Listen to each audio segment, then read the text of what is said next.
The MSOE mindset to me means that you are adaptable.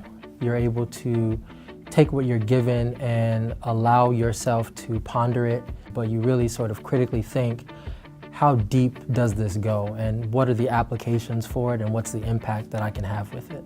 A passionate learner in my mind is the person who is constantly curious. It's a person who is always looking for connections from different disciplines. I think that the main goal is to cultivate character, and a leader of character is the person who can provide a vision for a community and also set up ethical standards of behavior that the community can follow.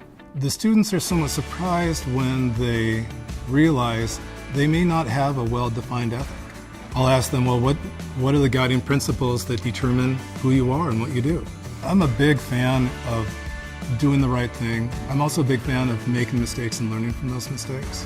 It's my job to make sure that they're clearly defined so that when they walk outside of the class, they'll be able to behave accordingly, and that there is a relationship between ethic and conduct.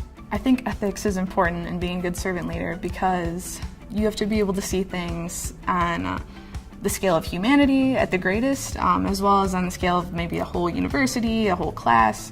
But you also need to be able to narrow it down and see individual people, and knowing when you have to make decisions between individuals and the collective, which decision is right, and being able to back that up. I'm excited that we are putting the MSOE mindset down on paper. We're giving it words and we're giving it definition in a similar fashion that we define ourselves or our degrees, and we define what is required to get a degree. We're defining what is required to have the character of an MSOE graduate.